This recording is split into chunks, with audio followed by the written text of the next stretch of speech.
네, 우리 새해 둘째 주가 되었네요. 네, 이게 안 넘어왔네요. 가까이 와서 해야 됩니다.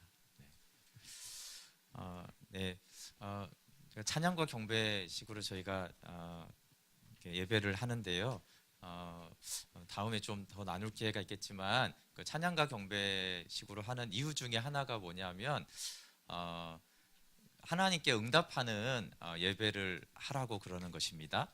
그러니까 이제 그래서 찬송가 30장을 하겠습니다. 그러면 다 찬송을 하셔야 돼요. 찬송하는데 막 혼자 이러고 있으면 기분 나쁜가 이렇게 할 수 있는데 찬양과 경배는 인도자가 꼭 하는 대로 안 하셔도 돼요.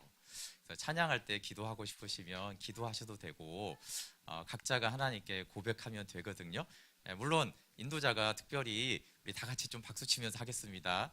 그러면 이제 그렇게 다 같이 하면 되는데 찬양하다가 하나님 좀 기도할 마음을 주시면 그 고백으로 상한 갈 때 꺾지 않으시고 꺼져가는 등불을 꺼지 않으시고 그렇게 이제 마음에 다가오시면 하나님께 이제 고백해도 되죠. 때로는 이제 침묵으로 경배하며 하나님 말씀이 옳습니다. 그렇게 각자가 사실 이제 그 찬양과 경배하는 시간은 이제 같이 근데 이제 앞에서 인도를 안 해주면 사실 이제 찬양하고 기도하기 힘들잖아요, 그렇죠? 그래서 기도 시간이 이제 처음과 끝 부분만 있지만 중간에도 여러분 각자 기도하고 싶을 때 남에게 방해만 안 주면 하나님 앞에 기도해도 되고 또 서서 찬양하고 싶으신 분들은 뒤쪽에 나가셔서 서서 찬양하다가 들어도 돼요.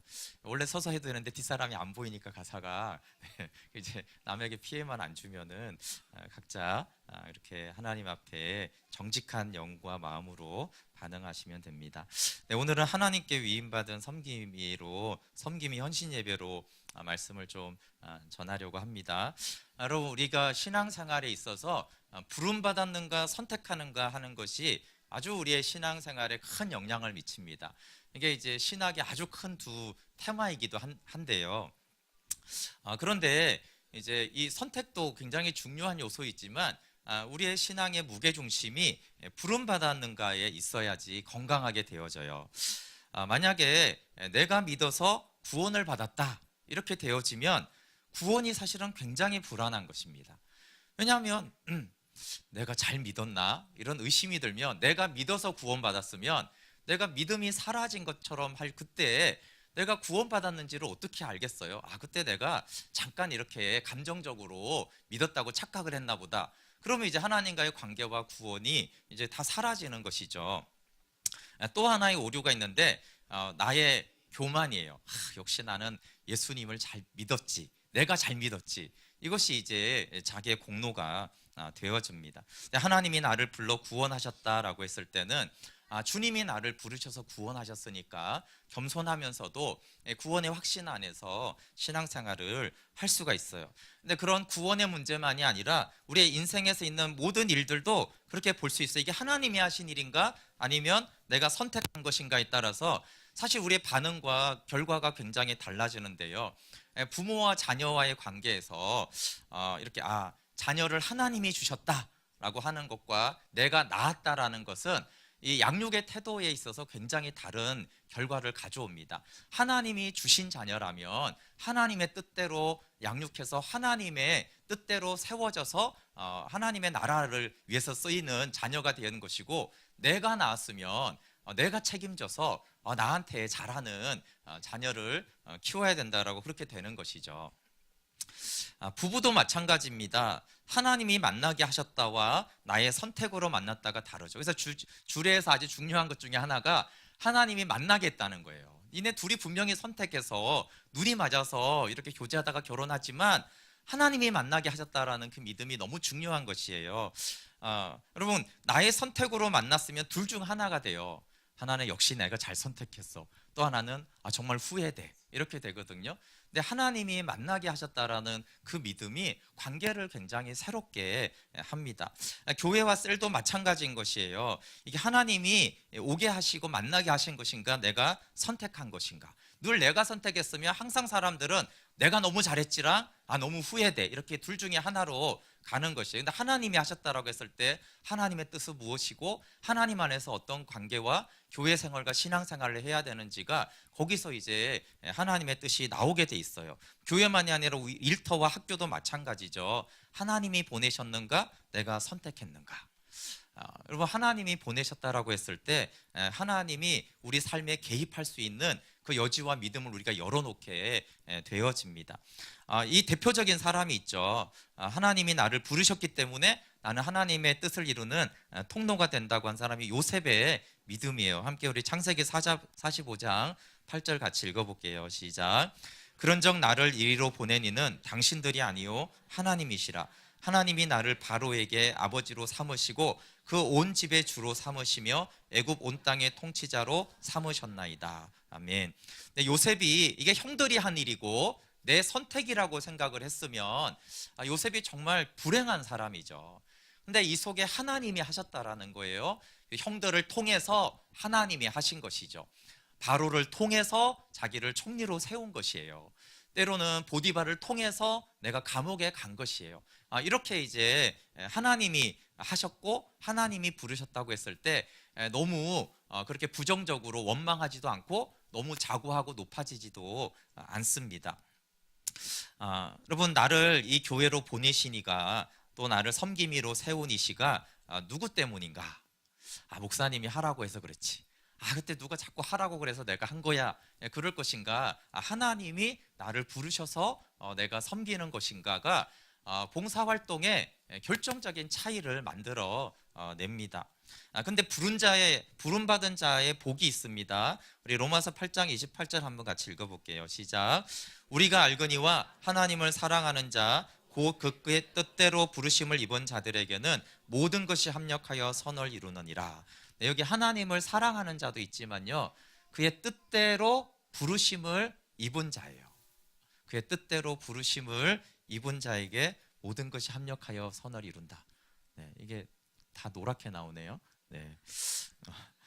그래서 하나님의 뜻대로 부르심을 입은 자들에게는 어떤 게 약속돼 있어요? 모든 것이 합력하여 선을 이루는 것이에요. 그래서 하나님이 나를 부르셨구나. 그럼 그 부르심 안에 하는 그 모든 일들은 좋은 일도 있고 우리 보기에 나쁜 일도 있죠. 근데 하나님의 뜻에 부름받아서 하는 그 모든 일들은 하나님이 합력하여 선을 이루세요. 그래서 주님이 부르셔서 제가 이 자리에 있습니다라고 했을 때는 나의 약점, 실수, 과오조차도 하나님이 합력하여 선을 이루게 하십니다. 그래서 우리가 봉사하고 섬길 때 내가 선택한 것인가 부르심 받은 것인가라는 것이 너무 중요합니다. 그래서 왜 이 봉사를 하세요라고 했을 때 하고 싶었어요라거나 내가 자원하는 것은 부름받은 것이 아닙니다. 그리고 누가 하라고 해서요라는 것은 부름받은 것이 아니에요. 하고 싶다거나 누군가 하라고 해서 하게 되어지면 반드시 두 가지 중에 하나로 가게 되었어요. 하나는 너무 자기 열심으로 열심히 해가지고 자기와 자기 주장을 계속하고 사람들의 인정과 칭찬을 계속 원하는 것이에요. 그리고 또 하나는 뭐예요? 사람이 시켜서 한 것이고 내가 원해서 한 것이니까 열정이 사라지면 그냥 대충대충 합니다. 그냥 누가 비판하지 않으면 대충대충 하게 되어져요. 그래서 하나님이 부르신 자는 어떻게 하면 하나님을 기쁘게 하실까에 관심이 있는 것이고, 사람이 시켜서 한 것이면 어떻게 하면 사람을 기쁘게 할 것인가에 초점이 있게 되어져. 근데 사실 사람만 기쁘게 해도 되는데 그 사람은 자기를 해요. 어떻게 하면 나를 기쁘게 할까라고 이제 봉사를 하게 됩니다. 그런데 저는 봉사하고 싶은 마음이 있어서 한 건데요, 그건 자원하는 게 아닌가요? 했을 때 이렇게 하는 거예요. 하나님이 나를 부르시려고 봉사하고 싶은 마음을 내게 주셨구나. 하나님, 우리 안에 착한 일을, 우리 안에 마음의 소원을 주시는 분은 하나님이세요. 그래서 나는 이런 일을 하고 싶지 않은데 하나님이 봉사하고 싶은 그 착한 일을 시작하시고 자원하는, 소원하는 마음을 주시니가 하나님이시기 때문에 그래서 이제 주님이 그 마음을 주셔서 내가 하고 싶은 마음이 있었고, 그래서 이제 누군가가 권면했을 때 내가 이것을 하게 되었구나. 그래서 이 일을 시작하신 이가 하나님이시구나라는 것이 너무나 중요합니다. 그런데 또 그리고 왜 나는 하나님이 나를 부르시고 하나님 자녀로 부르시고 또 이렇게 봉사하고 섬기게 하셨는가라고 생각했을 때 가장 많은 사람들이 생각하는 게 뭐냐면 나에게 어떤 능력이 있는가예요. 내가 어떤 잘난 게 있나? 이렇게 특히 막 찬양팀 이런 거 하면 역시 나의 음악성을 사람들이 알아주고 그렇게 말한 것인가? 이렇게 말했을 때 하나님은 이스라엘을 부를 때 전혀 그렇게 부르지 않았죠. 우리 신명기 7장 7절 한번 읽어볼게요. 시작. 여호와께서 너희를 기뻐하시고 너희를 택하심은 너희가 다른 민족보다 수요가 많기 때문이 아니니라. 너희는 오히려 모든 민족 중에 가장 적으니라. 네, 지금도 그렇지만 이 인구수가 그 나라에 굉장히 중요한 요소예요. 특별히 고대 때는 전쟁하던 시대이기 때문에 인구수가 적다는 것은요 가장 비참하고 별 볼 일 없는 존재를 말을 하는 거예요. 누가 지켜줍니까? 인구가 적은데. 그런데 인구가 가장 적기 때문에 내가 너희를 택했다. 네, 이 선민 의식이 오해가 되면 안 되죠. 하나님의 전적인 은혜로 부르신 것입니다. 고린도전서 1장 26절부터 28절도 같이 읽어볼게요. 이 신약이죠. 시작. 형제들아 너희를 부르심을 보라. 육체를 따라 지혜로운 자가 많지 아니하며 능한 자가 많지 아니하며 문벌 좋은 자가 많지 아니하도다.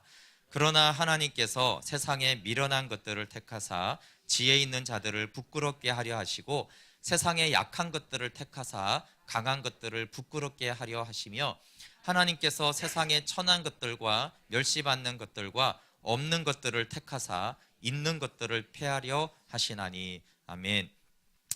굳이 왜 너희를 택했냐라고 이제 물어본다라면 너희가 미련해서 택했다는 거예요. 미련해서. 그러면 미련하게 섬기라고 미련한 자를 택했을까요? 아니겠죠. 미련한 자를 택해서 하나님의 지혜로 섬기라고 미련한 자들을 택했다라는 것이에요. 그리고 약해서 택했다는 거. 약해서 약하게 무능하게 섬기라고 하는 것이 아니고요, 하나님의 능력으로 섬기라고 약한 자들을 택했다라는 것입니다. 여기 천한 것들 멸시받고 없어서 택했다. 왜요? 여기 있는 것들을 폐하려 하신다라는 것이 있는 것들이 활동하지 못하게 하려고예요. 있는 것들을 폐하다, 카타르게오가 활동하지 못하게 하다, 무효로 하다, 치워버리다 이런 뜻이에요. 그러니까 교회를 향한 하나님의 뜻은요, 있는 것들이 자기 주장을 해서 활동하지 못하게 하라는 거예요. 이 세상의 권력과 돈과 이 세상의 재능으로 막 활동해서 교회에서 주인 노릇하는 자들이 활동하지 못하도록 하게 하려고 하나님이 없는 것들을 택하시고 천한 것들을 택하셨다라고 말씀하는 것이에요. 그럼 그렇게 한 이유가 있죠. 미련하고 약하고 없는 자들을 택한 이유가 이제 29절입니다. 같이 한번 읽어볼게요. 시작. 이는 아무 육체도 하나님 앞에서 자랑하지 못하게 하려 하심이라. 네, 자기 자랑하지 못하게 하려고.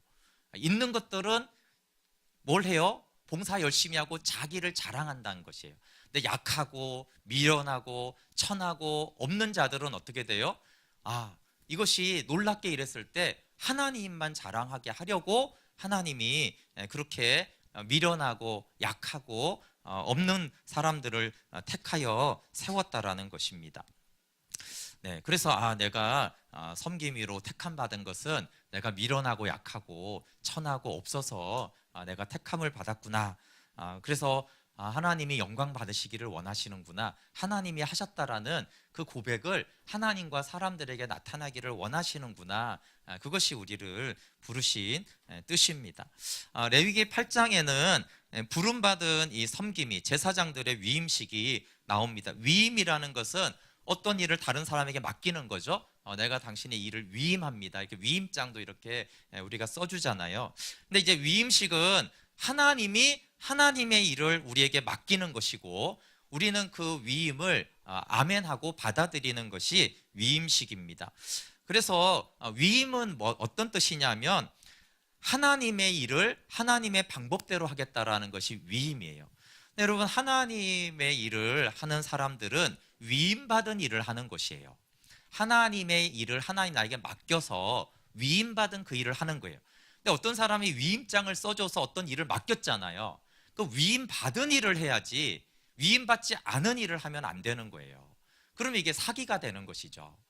그래서 내 일을 하기 위해서 봉사를 하는 것이 아니에요. 위임을 받은 일을 그리고 하나님의 방법과 원리대로 해야 되는 것입니다. 그런데 왜 이제 위임식에 대해서 설교를 할 때 아니 왜 이제 주일 예배 때 섬김이 헌신 예배로 섬김이에 대한 말을 하는가? 나는 학생이고 나는 섬김이가 아닌데 왜 내가 섬김에 대한 말씀을 들어야 되는가라고 했을 때 레위기 오늘 8장 3절부터 5절을 보면요, 이 위임식을 할 때 모든 회중을 다 모으게 했어요. 그러니까 제사장들만 따로 불러가지고 그들에게 하나님의 일을 위임한다 이렇게 하지 않고 온 회중을 모았습니다. 우리 8장 3절부터 5절 한번 같이 읽어볼게요. 레위기 8장 3절부터 5절 시작. 온 회중을 회막문에 모으라. 모세가 여호와께서 자기에게 명령하신 대로 하매 회중이 회막문에 모인지라. 모세가 회중에게 이르되 여호와께서 행하라고 명령하신 것이 이러하니라 하고, 여기 회중을 모으라고 하고요, 5절에 회중에게 이렇게 먼저 이러죠. 제사장들에게가 아니고요, 먼저 회중들에게 하나님이 이렇게 하라고 하셨다라고 위임받지 않은 사람들에게 이 일을 말하는 것이에요. 회막문은 어떤 성막이라고 하고 증거막이라고도 하죠. 회막문에서 위임식을 하는 이유는 아까 말한 대로 하나님께 부름받아서 하나님께 위임받는 것이기 때문에 하나님의 집 앞에서, 집 안에서 하게 했습니다. 그래서 온 회중을 모으라. 그리고 회중에게 말하는 것은 뭐냐면요, 이 섬김이들을 하나님이 세운 자로 온 회중이 인정하고 함께 하라는 거예요. 그리고 셀장을 누가 세웠습니까? 셀장을 목사님이 세웠습니까? 제도적으로는 맞죠. 그러려면 회중은 필요 없는 거예요. 근데 회중에게 말하는 것이죠. 셀장을 누가 세웠냐? 아니면 자원했나? 자기가 자원해서 자기가 하고 싶어서 하는 거지. 그렇게 보는 관점이면 하나님 말씀을 무시하는 거죠. 셀장도 하나님이 부르셨다라고 모은 회중이, 세론들이 같이 믿으라는 거예요. 하나님이 세우신 것을 아멘하라는 것이죠. 이 셀장을 하나님이 세우셨구나. 그것들을 셀장만이 아니라 온 세론이 함께 아멘하고 하나님이 세우셨습니다라고 함께 고백하라는 것이에요. 교사를 하나님이 세우셨구나라고 우리 학생들이 알아야 되는 것이에요. 이 선생님이 왜 이 교사를 하지? 하고 싶나? 그게 아니라 하나님이 세우셨구나. 그렇게 받아들이라는 것이에요. 회장, 팀장들도 다 마찬가지죠. 하나님이 세우셨구나. 이것들을 거기에 속하지 않은 사람들이 함께 하나님 앞에서 하나님 그렇습니다, 하나님이 세우셨습니다 라고 하라는 거예요. 그렇기 때문에 아이고 나이도 어린데 뭘, 봉사 경력도 없으면서 그렇게 하는 것은 하나님 말씀에 직접적으로 대적하는 행동과 태도가 되는 것입니다. 그래서 모든 성도를 부르신 것, 하나님이 부르신 사람으로 인정하고 같이 기도하고 함께 하나님의 나라를 세워가는 것이다 라는 뜻으로 온 회중을 모으게 했습니다. 그러면 상위 권위와 하위 권위의 관계는 하나님 아버지와 아들의 관계로 저희가 많이 들었습니다. 성부 하나님은 내어주는 사랑을 하시고 성자 하나님은 복종하는 사랑으로 하나가 되어줍니다. 이 내어주는 사랑이 하나님의 본질의 계시로 나타나는데, 이 영광이 우리가 은혜와 진리고 또 구약에서는 인자와 성실이라고 했어요. 그러면은 상위 권위자의 섬김은 뭔지를 우리가 알 수 있는데, 그것은 인자와 성실함으로 대하는 것이에요. 자기 부인이 필요하겠죠. 자기 유익을 취하지 않는 것입니다. 하위 권위와 공동체를 위한 사랑과 섬김을 해야지 내 만족, 내 성취, 내 유익을 위해서 봉사하면 안 되는 것이죠. 근데 복종하는 사랑은 내 뜻이 아니라 내 상위 권위의 뜻이 이루어지게 해야 되는 것이에요. 로마서 13장 1절 잘 보이나요? 한번 읽어볼게요. 시작. 각 사람은 위에 있는 권세들에게 복종하라. 권세는 하나님으로부터 나지 않음이 없나니 모든 권세는 다 하나님께서 정하신 바라. 아멘. 우리가 예수님을 정말 우리의 완전한 모델이시죠. 근데 예수님이 아버지의 뜻을 어떻게 이루었냐 하면은 이렇게 하죠. 나는 나의 뜻대로 하려 하지 않고 나를 보내신 이의 뜻대로 하려 함으로 내 심판은 의롭다. 요한복음 8장 28절에 내가 스스로 아무것도 하지 아니하고 오직 아버지께서 가르치신 대로 이런 것을 말하는 줄도 알리라. 그래서 여러분, 하위 권위의 그 사랑은 뭐냐 하면 자기 뜻을 이루는 게 아니라 상위 권위자의 뜻을 이루는 것이에요. 내 뜻을 없애고 상위 권위자의 뜻을 이루는 것이 복종하는 사랑의 가장 큰 특징이고, 예수님이 그렇게 하셨습니다. 근데 항상 이렇게 상위 권위와 하위 권위를 하는 것을 이제 말씀을 하면은 대부분의 사람들은 이 하위 권위 편에 있다고 생각을 해요. 그래서 왜 상위 권위자의 뜻을 이루어야 해? 반감이 안 생기십니까? 그렇게 이해가 가죠. 왜냐하면 하위 권위자들은 상위 권위자가 착취하고 자기 유익을 구하는 권위자를 많이 보았기 때문에 왜 그렇게 해야 되지? 그거 나쁜 거 아니야? 그거 사람들을 무시하는 거 아니야? 이런 왜라는 질문이 굉장히 많아요. 저도 그렇게 다 생각했기 때문에 잘 알죠.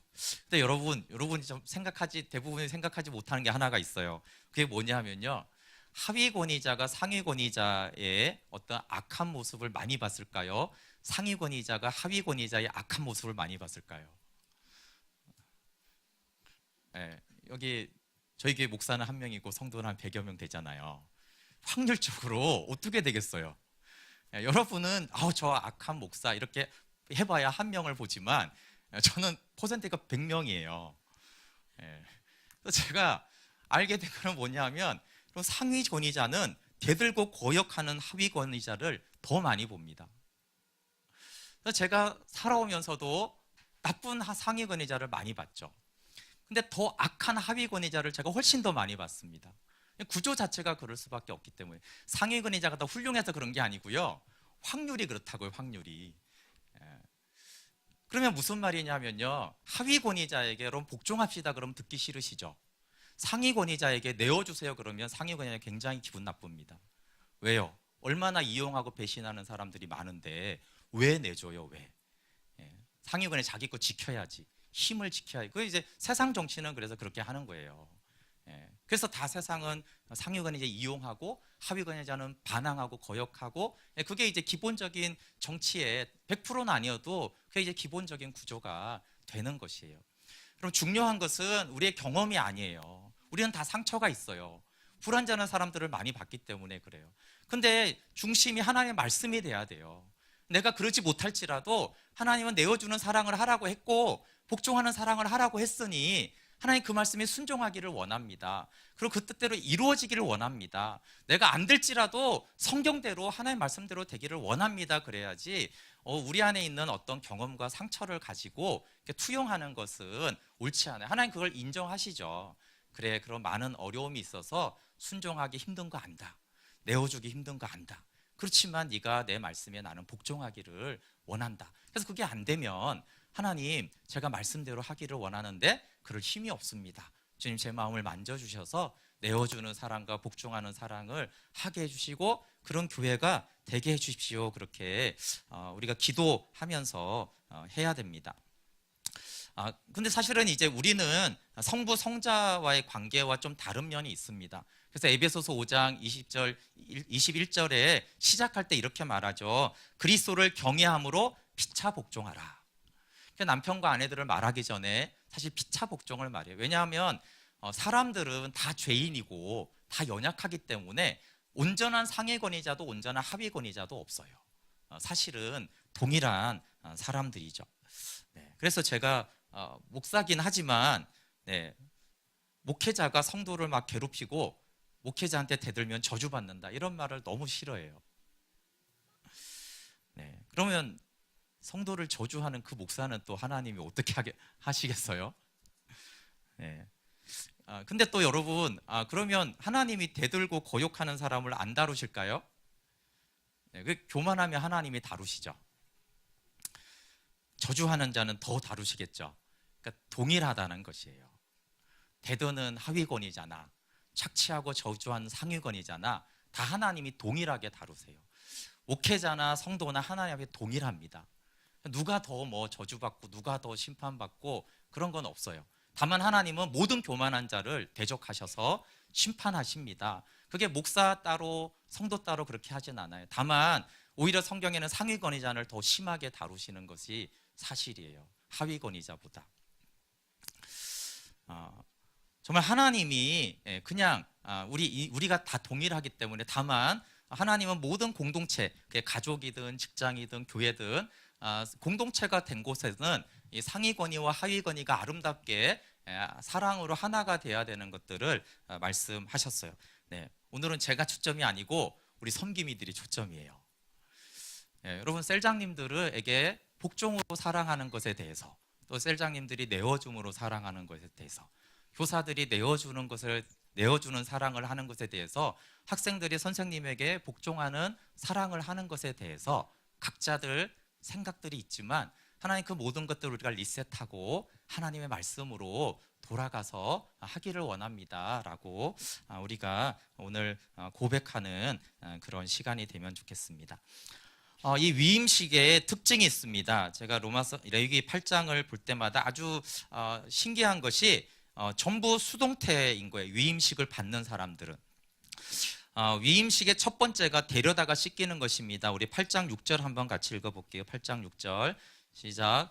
모세가 아론과 그의 아들들을 데려다가 물로 그들을 씻기고, 네, 여기 아론은 적어도 83세 이상의 아주 건강한 노인이에요. 120세 이상을 살았기 때문에 아주 건강했어요. 그리고 아주 이제 대제사장으로 세우는 굉장히 이제 어떤 어른을 세우는 것인데도 불구하고, 여기 보면 데려다가 씻기고, 데려다가 씻겨라 이런 말은 우리 애기들한테 쓰는 표현이잖아요, 그렇죠? 근데 아기들한테 쓰는 표현을 가장 그 공동체 어른을 세우면서 하고 있습니다. 왜냐하면 섬김의 출발은 I am nothing이에요. 나는 스스로 아무것도 할 수 없다. 그래서 하나님께 봉사하는, 섬기는 모든 사람들은 저는 아기와 같이 무능하고 아무것도 할 수 없는 자입니다로 시작이 되는 것입니다. 위임식의 두 번째가 이제 옷을 입혀주는 거죠. 우리 8장 7절 8절 같이 한번 읽어볼게요. 시작. 아론에게 속옷을 입히며 띠를 띄우고 겉옷을 입히며 에봇을 걸쳐 입히고 에봇에 장식띠를 띄워서 에봇을 몸에 메고 흉패를 붙이고 흉패에 우림과 둠빔을 넣고, 네, 여기 속옷을 입히고, 네, 먼저 그리스도로 옷 입혀져야지 그리스도로 옷 입고 봉사하는 것이죠. 그런데 여기 이제 데려다가 씻기고 속옷을 입힌다라는 건 뭐냐면 리더의 부끄러운 것을 덮어주는 의미가 있어요. 네, 사실 이제 다 벗으면 부끄럽잖아요, 그렇죠? 근데 이거 예수님만이 우리의 부끄러움을 의로 예수 그리스도의 옷으로 덮어주는 것이 아니라 이것을 행하는 사람은 그 공동체의 사람들이잖아요, 그렇죠? 그래서 그 공동체가 리더의 그 수치와 부끄러움을 덮어주는 것이죠. 정죄하는 것이 아니라 그것을 덮어줍니다. 그리고 띠를 띄우고 겉옷을 입히고 에봇을 더하고 몸에 메고 붙이고 넣고 모든 것을 입혀줘요. 그래서 내 능력이 아니라 입혀진 것으로, 성령으로 봉사하는 것을 말합니다. 아론도 옷 입을 줄 알죠. 옷을 못 입어서 입혀줍니까? 그것이 아니라 내가 입을 줄 알지만 내 능력으로 하는 것은 사역이 아닙니다. 내 생각으로 하는 것이 아니라는 것을 말하는 것입니다. 그리고 아주 중요한 것 하나가 있는데 9절이에요. 한번 9절 말씀 읽어볼게요. 시작. 그의 머리에 관을 씌우고 그 관 위의 전면에 금패를 붙이니 곧 거룩한 관이라 여호와께서 모세에게 명령하신 것과 같았더라. 네, 이제 저 제사장의 머리에 관이 있죠. 저 관에는 여호와께 성결 이렇게 쓰여 있어요. 봉사 이전에 하나님과의 관계, 하나님 앞에서 누구인가가 더 중요한 거예요. 그래서 이제 봉사를 할 때 사람들이 봉사를 생각하는데 봉사자에게 가장 중요한 것은 하나님을 사랑하는 것이에요. 그래서 제가 이번에도 섬김이 LT를 첫 시간 할 때 말씀 묵상에 대해서 좀 나눴어요. 섬김이들이 가장 먼저 해야 될 건 하나님을 사랑함으로 말씀 앞에 나가는 것이에요.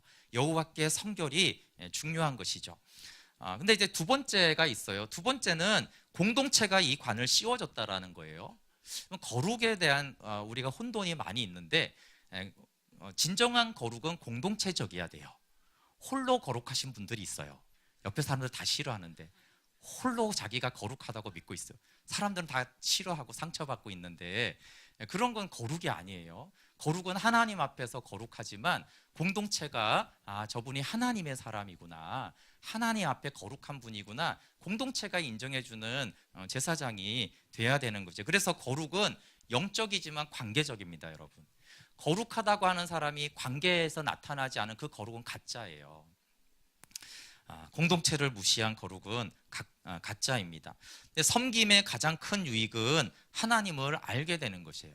여러분, 하나님이 왜 우리에게 일을 맡기겠어요? 하나님 전지전능하신데 전능자는 누구의 도움이 필요하지 않아요. 근데 왜 일을 맡기겠어요? 그것은 하나님을 알게 하려는 것이에요. 우리가 그거는 부모들이 쉽게 알 수 있어요. 아이들에게 뭔가를 하라고 그러면 꼭 모르는 것처럼 너무 잘했다고 어떻게 알았니? 이렇게 묻기도 하고 어떤 일을 같이 하자고 그러죠. 그게 애의 도움이 필요한 게 오히려 거추장스럽죠. 차라리 암더 혼자 하면 일이 편한데 같이 하자고 할 때 공유를 원하는 것이고요. 그 다음에 하나님 편에서는 우리의 선과 악을 드러내세요. 여러분, 우리가 선한 일을 하면 얼마나 우리의 인정 욕구와 자기 주장이 드러나는지, 우리가 얼마나 결과에 집착하는 사람인지를 알게 되어져요. 결국은 나를 보여주죠. 그리고 우리는 가만히 있을 때가 아니라 우리가 선을 행할 때 우리가 얼마나 악한지를 보게 됩니다. 정말 내가 게으르구나, 나는 무정하구나, 무책임하구나, 나는 사람을 정말 차별하는 사람이구나, 이런 악을 드러내시는 거예요. 근데 이런 선악을 통한 우리의 비참함이 십자가로 갈 때 그것이 하나님을 아는 지식이 되어져요. 그런데 하나님이 그런 나를 일관되게 용납하시고 나를 인자로 대하시는 것을 볼 수가 있어요. 내가 잘못할 때마다 바로 정죄하고 치시지 않고 그런 나를 용납하시면서 하나님을 알게 됩니다. 그래서 여러분, 인간 공동체와 하나님의 뜻은 좀 구분돼야 돼요. 제가 자주 이런 말을 쓰는데, 저는 목사이기 때문에 누구누가 이렇게 도와주시면 도움이 됩니다, 이렇게 말을 하는데, 지금 하나님은 도움이 안 되십니다. 누군가 사람이 도움된다고 하나님도 도움될 거라고 생각하는 것은 큰 착각입니다. 그래서 사람들이 칭찬하고 훌륭해요라고 하는 것과 하나님이 칭찬하는 것은 구분이 돼야 돼요. 하나님은 절대 능력에 감동받지 않으세요. 그분은 전능하시기 때문에 그래요. 다만 하나님은 사랑에 감동을 받으세요.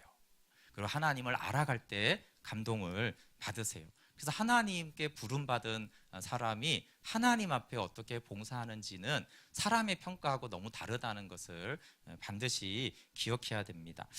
우리 8장 10절 말씀 한번 같이 읽어볼게요. 시작. 모세가 관유를 가져다가 성막과 그 안에 있는 모든 것에 발라 거룩하게 하고, 11절, 또 제단에 7번 뿌리고 또 그 제단과 그 모든 기구와 물두멍과 그 받침에 발라 거룩하게 하고. 여기 이제 성막의 모든 것에 기름을 바르죠. 이것이 봉사의 도구들이 성령 안에서 새로워져야 된다라는 것이에요. 이 찬양팀이 이렇게 드럼, 베이스 이런 걸 쓰는데, 이게 뭐 대표적으로 원래 락 음악에서 많이 사용하는 악기죠. 그래서 락 음악처럼 사용하면 안 되고 성령의 관유가 부어져야 돼요. 도구도 그렇습니다. 근데 사람도 그래요. 12절 같이 한번 읽어볼게요. 시작. 또 관유를 아론의 머리에 붓고 그에게 발라 거룩하게 하고. 사람에게 이제 성령의 기름을 붓는 것이죠. 우리의 모든 능력과 경험과 지식이 성령의 기름 부음으로 새롭게 돼야 됩니다. 교회의 갈등의 대부분은 내 취향대로 봉사하고 고집센 자와 전문가 때문에 일어납니다. 여러분, 찬양과 노래가 너무나 다른데 사람들이 이것을 거의 같은 것으로 이해하는 것이 큰 문제입니다. 음악과 찬양은 다른 거예요, 완전히. 그런데 이제 쉽게 말해서 음악 전문가나 가수가 왔다, 그러면 이제 찬양을 잘한다라고 말을 하는 거예요. 노래를 잘한다 그래야 돼요. 그건 노래 잘하는 게 맞으니까. 근데 찬양은 음악성하고 아무 상관이 없는 거예요. 근데 이런 것들이 혼동이 돼갖고 노래를 잘하는 사람이 성령의 기름 부음 안에서 노래를 할 때 찬양이 되는 것이거든요. 연주자도 다 마찬가지예요. 여러분, 은행 전문가는 교회 재정 전문가가 아닙니다. 은행에서 이 재정에 대해서 박사여도요, 교회 재정하고 전혀 상관이 다른 영역이에요.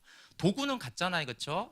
노래를 이렇게 할 수 있듯이 계산을 이렇게 잘 할 수 있지만 성령 안에서 하나님의 뜻대로 완전히 새로워져야 돼요. 여러분, 요리사나 영양 전문가는 교회 주방 영양 관리 전문가가 아니에요. 목적이 달라요. 식당을 하고 요리사를 했으면 그 목적이 다르기 때문에 그래요. 내가 돈 벌기 위해서 요리를 한 사람이랑 하나님의 식탁 교제, 코이노니아를 위해서 음식을 만드는 거는 전혀 다른 영역인 것이에요. 그래서 뭐 음식을 하는 이게 같다라고 해서 이게 이제 요리를 잘하는 사람은 교회 주방도 잘 섬기는구나, 그렇게 생각하면 그 전혀 다르게 공동체가 깨트려지는 것입니다. 그래서 이렇게 기름을 붓는 거예요. 사람에게 새로워지도록. 그래서 모세의 지팡이가 하나님의 지팡이가 되었다라고 하잖아요, 그렇죠? 똑같은 지팡이지만 이게 이제 모세가 사용하던 지팡이에서 하나님이 사용하는 지팡이가 돼야 되죠. 그래서 모세가 이것이 하나님의 지팡이가 된 뒤로는 하나님의 뜻대로 사용하고 하나님의 능력이 나타나기 시작한 것입니다. 그래서 이 기름 부음은 세상 지식 또 교회 봉사 경험과 노하우를 활용하지만 의지하지 말아야 됩니다. 빌립보서 3장 3절 말씀 한번 읽어볼게요. 시작. 하나님의 성령으로 봉사하며 그리스도 예수로 자랑하고 육체를 신뢰하지 아니하는 우리가 곧 할례파라. 아멘. 네, 말씀을 마무리하겠습니다. 우리 8장 13절 말씀 보고 이게 말씀 좀 마칠게요. 같이 읽어볼게요. 시작.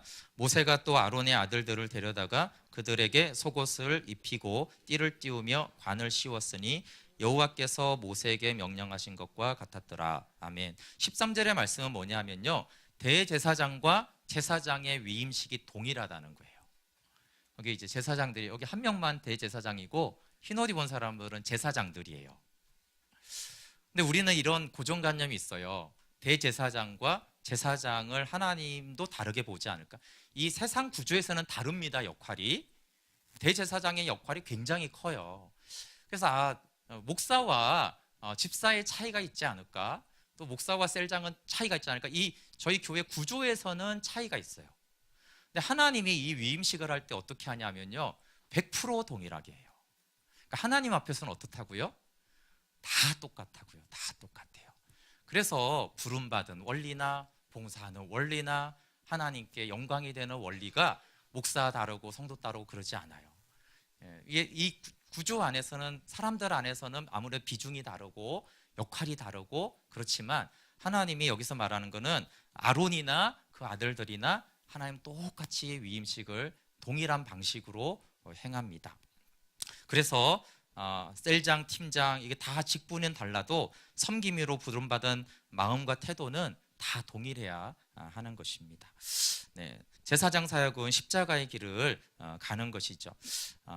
제사장을 만나게 하는 게 제사장의 일이 아닙니다. 제사장이 하는 일은 하나님을 만나게 하는 거예요. 그래서 섬김이들의 봉사는 자기 일을 만나게 하는 게 아니에요. 예수님께로 인도하는 역할을 하는 것이 봉사자들이 하는 일입니다. 네, 우리 좀 찬양하고 위임식 간단하게 하려고 하는데요. 우리 찬양팀 또 모든 섬김이들 나와 주세요. 네.